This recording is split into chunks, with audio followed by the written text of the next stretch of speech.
yenn saa yi mën na bañ a dëppoog la nga xam ni moom moo nekk sur le terrain wala boog en tout cas rapport yi li ñuy wax mën na bañ a demee noonu mais fii le contact a été direct et transparent ma ci féliciter tous les ministres qui sont intervenus ak tous les directeurs chefs de service di féliciter aussi gouverneur maire yi ay collectivités yu am importance la parce que même état bi li muy liggéey ci biir maire yi la koy liggéey maintenant c'est vrai qu'au niveau de l'acte 3 ci sama gis-gis ça a été une avancée très significative acte 3 maintenant man problème bi ma gis ci acte 3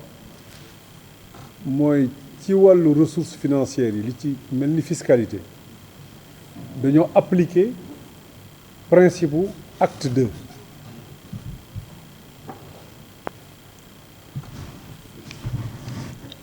waxoon naa ko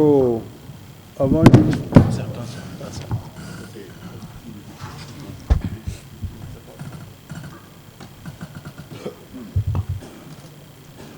c'est une idée que je défends depuis très longtemps waxoon naa ko assemblée parce que bi ñu defee acte 2 en 96 ñu ngi modifier fiscalité bi vers les années 2003-2004 ñu andi acte 3 modifier gu ñu fiscalité bi parce que celle dafa jiitu acte 3 dañoo xaw a juddoondoo mais à l'application celle bi mu ñëwee yàggul c'est vrai que biñ ko xalaatee c'est depuis les années 2010 lañ ko commencé waxtaane ci biir administration mais problème bi ñu am ci sama gis-gis mooy ci répartition wu alalu réew mi dafa am nu Sénégal bindoo ni Sénégal bindoo mooy li ëpp ci alal ji Ndakaaru lay jóge dans le département de Dakar principalement maintenant dans le département de Dakar fi alal ji gën a feeñee fi muy gën a bare c'est entre le Cap Manuel et avenue Malick Sy boo jëlee avenue Malick Sy topp ko ba jëm ci géej gi li nekk ci kaw foofu la alal ji nekk loolu moo tax la commune de Dakar la ville elle est très riche par rapport aux autres relativement boo duggee biir Dakar la commune du Plateau est très riche par rapport aux autres maintenant règle fiscalité yi ñu def réglé gul totalement péréquation parce que loolu moo andi sel en réalité parce que règle yi njëkkoon am acte 3 du woon am sens si le président de la République n'avait pas voulu que ñu gën a séddale parce que ni ñu daan impôts yi ñuy jox collectivités yi c'est des impôts qui étaient basés sur des activités ou sur des immobilisations qui étaient dans la commune boobu loolu moo amoon patente boobu moo amoon c'est-à-dire lu nekkul sa commune bokk moo ko kooku bu ñu ko defoon tey jii mën nañu wax ni dina fi am commune yoo xam ni bu weesoo li état bi di transférer dara du fa dugg kon y a des efforts, il y a des réformes encore à faire pour gën a séddale c'est des réformes qui sont en cours sur lesquelles nous travaillons pour permettre, pour respecter l'idée, la ligne d'équité qui est très chère au président de la République. Parce qu'une usine qui est implantée à Dakar a un petit bureau vers la place d'Indépendance ou vers l'Assemblée nationale, amul un mérite particulier, sauf la disponibilité peut-être de certaines infrastructures yi nekk foofu. Kon il y a un pas à faire. Il y a quand même des efforts à faire yoo xam ne incha allah dinañ ko jéem a def bu ñu yàlla dimbalee ba nga xam ne y aura une meilleure répartition. Bien sûr il ne s'agit pas wàññi li waa Dakar yor mais bu koom-koom bi yokkoo mën nañu gën a séddale ba ku nekk di ci gis sa bopp peut-être waa Dakar buñ dee bu amee lu ñuy wàññiku rek du doon lu bari. Tout dépend un peu ni ñuy fixer règles yi d'une part et d'autre part que fii réew mi toll kon kooku dinañ ci jàpp bu baax. Gis nañ ni aussi au niveau des départements vous avez posé un problème, c'est vrai, en l'absence de fiscalité appropriée ou bien de règles de transfert yoo xam ne aussi mën na bañ a doon fiscalité ñu décider ni que ci transfert bi dañuy jox plus au département qu'aux communes parce que ñaari idées yooyu moo am soit da ngay def fiscalité spécifique c'est plus difficile def fiscalité parce que fiscalité moom boo ci yokkee wala nga laal ko rek da ngay yëngal réew mi yëpp donc souvent li ñu mën a def peut-être li ñu mën a xalaat mais kooku lu ñuy waxtaanee la xool un peu est-ce qu'au niveau des fonds de dotation il n'y a pas lieu de faire une péréquation plus pour ñu mën a jox département yi lu ëpp li ñu leen di jox léegi ça signifie aussi par conséquent jëlee ci communes yi jox département bi même si l'État fait plus. Non, c'est ça la logique, hein, c'est ça la règle. Parce que mën nañ jël fonds de dotation wala fonds d'équipement en fonction des missions yi ñu leen jox ne léegi dootuñu leen jox nangam dañuy jël wàññi jox leen pour ñu mën a def seen liggéey parce que à la vérité aussi au niveau des départements il y a des problèmes même si les départements dañuy ni ma ko waxee les départements dañuy liggéey ci territoire communes yi parce que dans l'acte 2 ce sont les villes qui captaient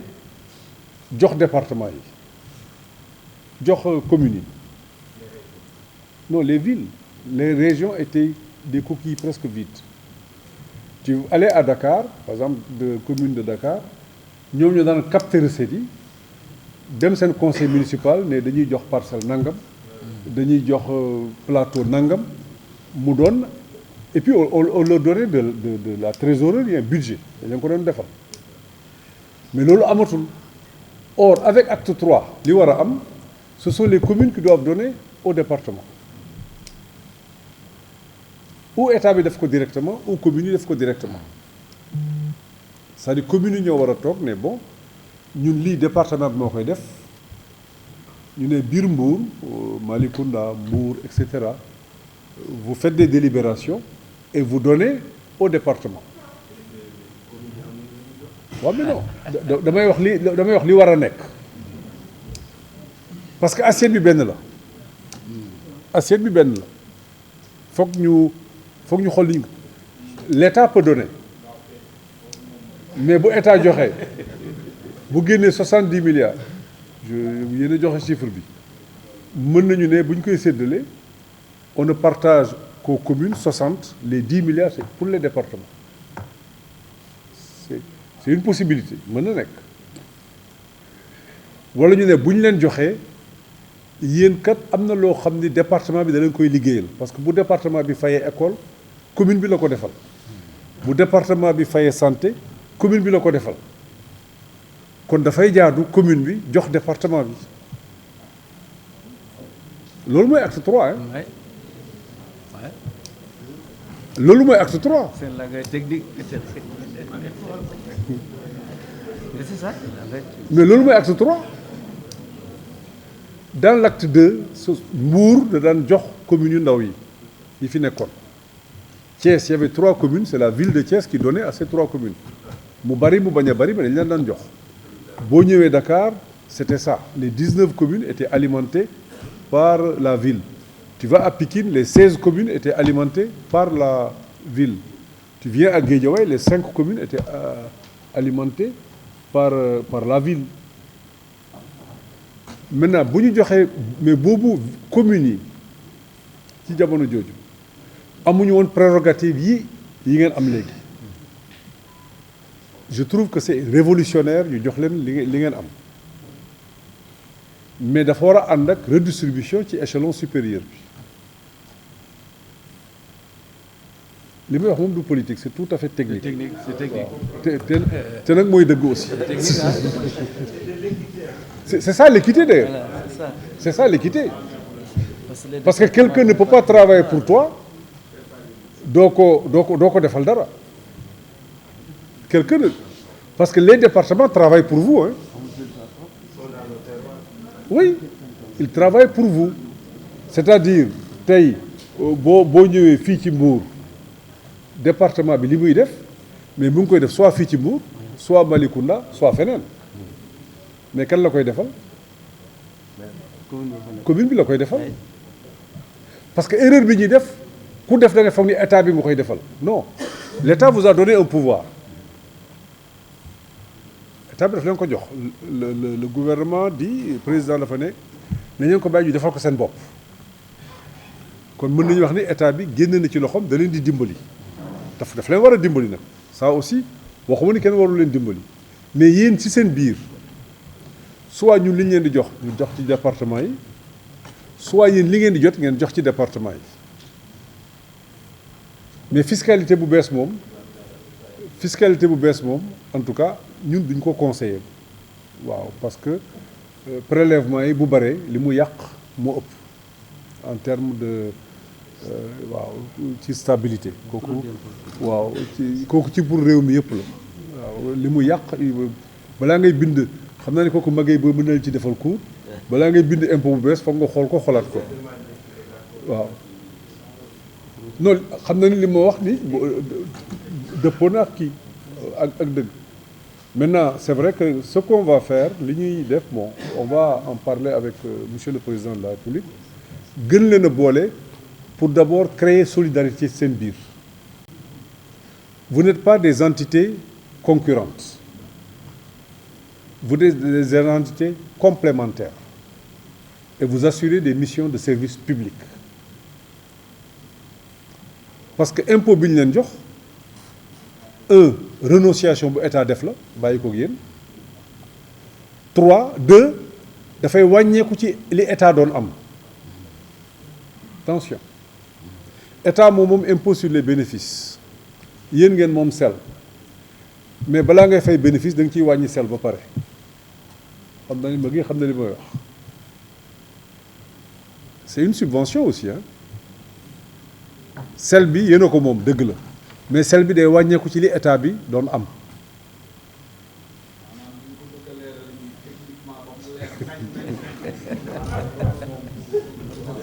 mooy déet xam nga dañoo ànd mais voilà c'est-à-dire man bu ma waroon am 100 bu leen entreprise bi fayee sel bu leen fayee 25 75 la may jox leen 25 ci gàttal kon état bi dafa am lu mu bàyyi jox leen yéen ngeen jot di def des missions de service public parce que école ngeen di def santé gestion électricité environnement tout ça c'est un pouvoir que vous avez et c'est logique mais bu ñu amulee alal ju bari il faut que ñu développer solidarité développer solidarité mooy optimiser ñu optimiser kii dafay defar école Tivaouane bu defaree 4 écoles def ko ci 4 communes maire ba peut-être la ma waroon def ci école bi da koy yóbbu ci santé bi et cetera noonu lay doxee noonu la ñu war a planifier suñuy action sur le terrain mais je sais que le président est très sensible et chaque année dañuy yokk contribution parce que li budget bi di gën a yokku dañuy yokk contribution yi bi may nekk ministère des finances c'était 60 milliards mais léegi ils sont à plus de 70 milliards 75 milliards année bi aussi dina yokkuwaat maintenant à un moment donné foog ñu waxtaan xool li ci yokku noonu lañ koy séddalee pour appuyer davantage ñi nga xam ne amuñu doole te ñu jox leen des missions de service public c'est-à-dire que si on partage les 70 milliards on peut dire ren dafay dem 72 milliards on vous donne 71 milliards et le milliard on le donne au département pour leur permettre d'avoir beaucoup plus de capacité pour mener à bien les missions de service public. Et je pense que loolu aussi c'est des pistes sur lesquelles on peut réfléchir mais j'ai agi un peu en tant que bi ngeen waxee j'ai bien compris et j'ai ma wax li may xalaat je pense que loolu mooy tax ñu mën a réussir acte 3 mais ni ñu ko bëgg a defee nii commune bu nekk di xëcc jëmale sa boor ñu bàyyi échelon intermédiaire bi à la kuli aline on va avoir des difficultés donc il faut que ñu peut-être ñu xalaat ci loolu ça pourrait faire partie en tout cas des propositions que nous allons faire peut-être pour fi ñu jëm parce que ça permet d'améliorer pour tout le monde parce que kenn ku ñu améliorer pour tout le monde ça signifie xool ni assiette bi bindoo gën ci jox ñi nga xam ne amuñu te bokk ci ça c'est la première chose la deuxième chose xool aussi ñi nga xam ne bu ñu ko jotee lañ leen di defal ñu fay ko mais en France noonu la quand tu fais un service pour quelqu'un d'autre tu factures ba ci biir gouvernement c'est-à-dire que boo demee France ministère des collectivités rendre service ministère des infrastructures il y a une facture qui part ce sont des prestations yu ñuy def parce que waru ko woon def kii ma ko waroon def diggante maire yi aussi je pense que noonu la war a demee maintenant l'État war na yokk parce que vous avez aussi des tâches qui sont nombreuses et vous êtes très proche des populations vous devez être soutenu wax ngeen fi statut élus yi maires yi vraiment je pense qu'il faut qu'on approfondisse la réflexion parce que lu yenu maanaa la aussi parce que quand tu es maire pendant 5 ans ou pendant 10 ans demee mu jeex et tu retombes en tout cas dans une situation boo xamante ni waaw enfin kooku de pour tous les citoyens l'État doit réfléchir pour éviter quand même ñuy retomber dans la précarité parce que là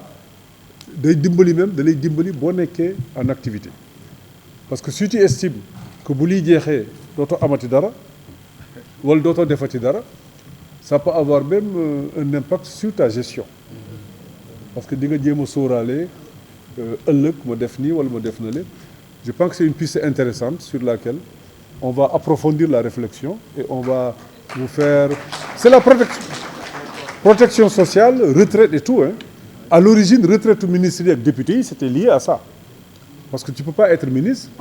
ça peut durer 6 mois 1 an ou 10 ans après mu jeex nga xëy ñu nangu seen oto nangu sa kër nangu kër gi et cetera ça quand même war nañ waaw politiquement parce que c'est des responsabilités politiques yoo xam ne li muy laaj dafa bari c'est sûr aujourd'hui avec 300 000 c'est une avancée 300 000 yi Macky Sall moo ko def parce que avant que le président Macky Sall ne soit là le maire n'avait pas de salaire c'était des indemnités de 60 000 waaw yooyu la et 50 000 c'est des indemnités mais tout le monde savait que les maires peut-être am na yeneen mécanisme yu ñu doon développé pour non il faut faire attention à ce que l'on fait je pense que là on peut quand même s'avancer sur ça jéem a xool en termes de statut maintenant est-ce que dañu koy discuter association des maires en tout cas je demanderai au ministre des collectivités mu jël question boobu en charge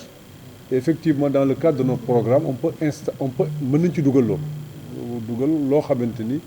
c'est pour pas uniquement les maires qui sont là mais ça c'est pour l'avenir c'est pour tous les maires parce qu'effectivement on trouve des cas qui sont assez difficiles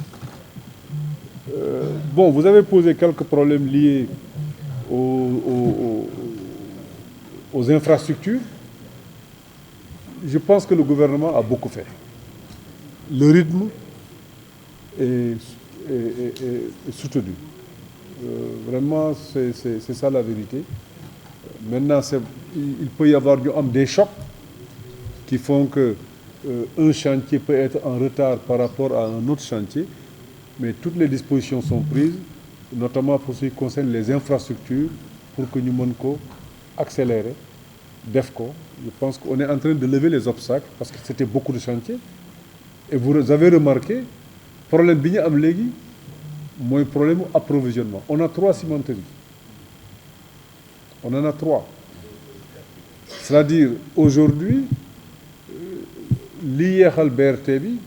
li yeexal autoroute bi c'est un problème de disponibilité de ciment hein, et de basalte. C'est-à-dire que bu ñu ko amoon peut-être d'ici 6 mois 7 mois boo jógee Dakar doo wàcc autoroute ba yegg Kaolack mais ça le gouvernement va convoquer les cimentiers ñu xool un peu nan la ñuy mën a approvisionner marché bi mais là aussi dafa am indicateur la bu muy am na lu muy joxe comme en terme d'indicateur parce que am na ay jamono Sococim rek a fi nekkoon bi ciment du Sahel ñëw ñu ne bon ciment du Sahel dafa yàq ëpp na ciment du Sahel ñëw Dangote coow li ñëpp déggoon nañ ko fii avec beaucoup de débats bi ñu koy teg mais fi mu nekk nii daanaka ñoom ñett doyuñu par rapport à ce que l'on veut faire par rapport aux ambitions du président c'est ku am xaalis bëgg a uti ciment amul ça veut dire qu'il y a une consommation importante et c'est un indicateur par rapport à la modernisation du pays c'est un indicateur je pense qu'on ne doit pas se faire de complexe pour montrer qu'il y a des choses qui marchent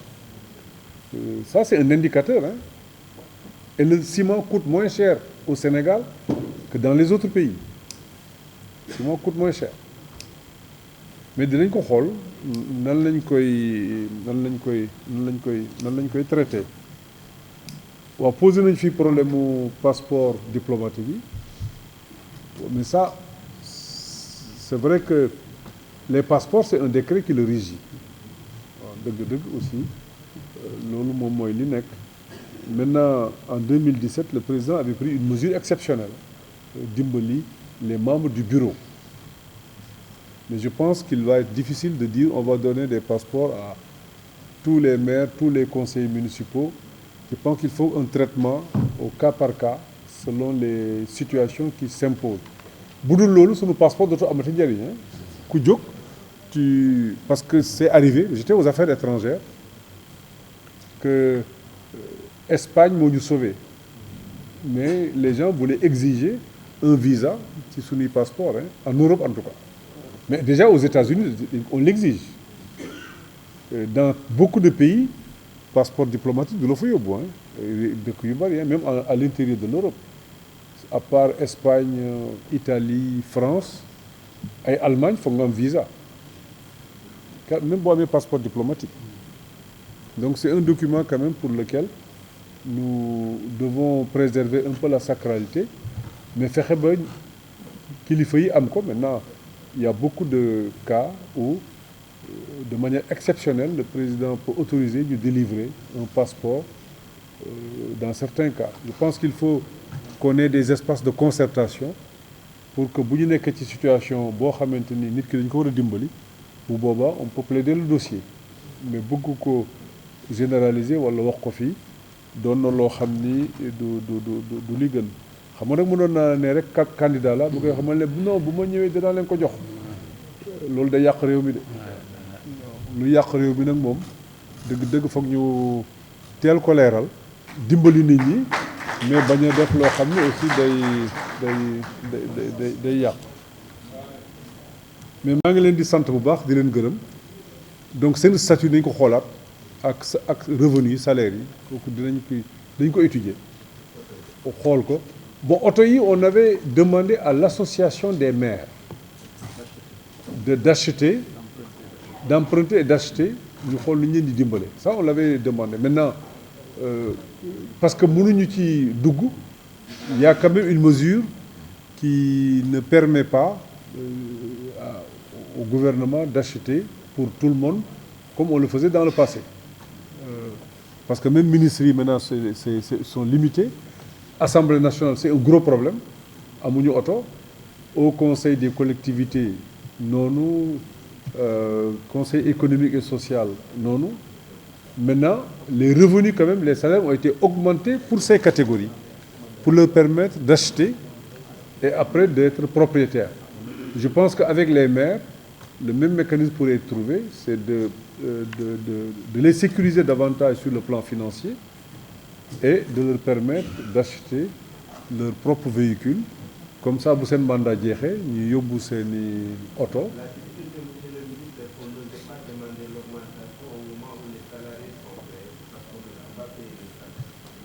mais dinañ waxtaan ak ñoom parce que salariés yi on a un problème hein. On a eu un problème il y a un texte xam naa bu ma delloo foog ma gis ci ak ministre bi il y a un texte qui assimile les fonctionnaires voilà, les membres de la fonction publique locale et les autres fonctionnaires. Et un autre texte qui dit avantage bu ñu defal ñii dañ ko war a defal ñële. Sauf qu'on ne connaissait pas le nombre de fonctionnaires locaux. C'est ça le problème. Maintenant, on connaît, mais il faut qu'on mette un verrou pour ne pas que demain les maires, parce que seen pouvoir la état bi dugg ci ngeen def situation boo xamante ni aussi état bi du ko mën a jël en charge parce que yéen ñi ngeen di recruter ak ñun ni ñuy recruter du benn ñun dañuy am ay postes budgétaires analyser ko def ko mën nañu andil ay jafe-jafe mais xam nañu fi ñu jëm mais c'est pas le cas de tous les maires. Il y a des maires qui peuvent le faire, qui ont beaucoup de capacités. Il y en a d'autres qui ne le font pas. Donc c'est une situation que nous sommes en train de traiter. J'avais demandé, moi je les ai reçus, yàggul, ça faisait 4 mois bi ñu njëkkee grève ma ne woon nañ ma defal situation ba ñu xam ñaata lañu. On avait écrit à tous les gouverneurs mu amul gouverneurs yoo xam ne tontuwuñu mais gouverneurs yëpp tontu nañu. Le ministre vient de me dire que am nañu situation bi léegi mais à partir de ce moment on va savoir combien ça coûte et puis ñu xool concrètement qu'est-ce qu'il y a lieu de faire en toute légalité en toute légalité mais le problème que cela pose mais après ça va impacter les fonds de dotation hein, et les fonds d'équipement ça va impacter hein. Ça va impacter parce que état bi mënu ko jël comme charge additionnelle ce n'est pas normal et c'est des charges obligatoires donc ñu ngi xool ni ñu koy trouver ni ñu koy régler mais je pense qu'avec la loi de finances bi nekk actuellement à l'Assemblée le ministre des Finances en tout cas am na ay mécanismes yu ñu trouvé mu ngi ci doon waxtaan ak ministre bi fi nekkoon avant Modou di ñëw maintenant on va essayer quand même de trouver une solution on va les recevoir pour quand même andiwaat jàmm ci segment boobu oui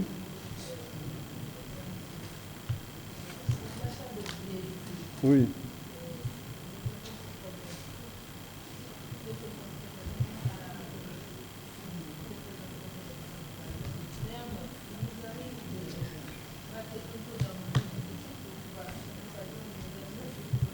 oui non il y a pas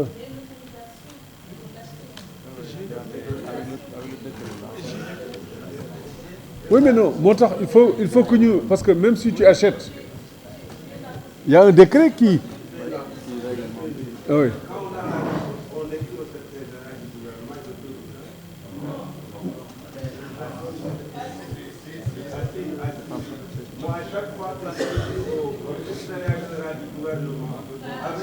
avec l'instruction budgétaire jusqu'à cette année,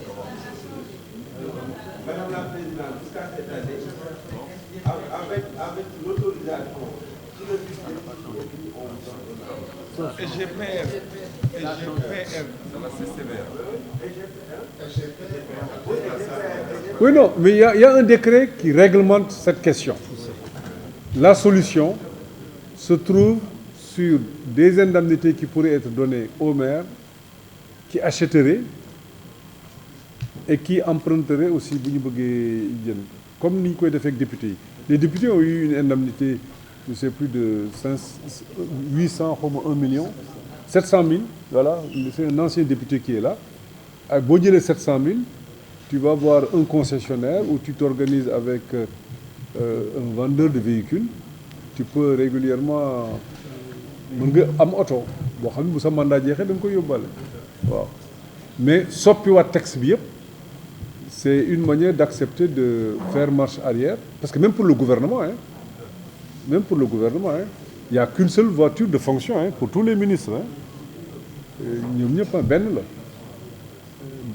voiture la pas li nga xam ne amoon na nga am 2 voitures 3 et cetera non loolu c'est fini ça amatul et ça a permis de faire des économies substantielles en tout cas maa ngi leen di sant bu baax di leen gërëm di rafetlu réunion bi format bi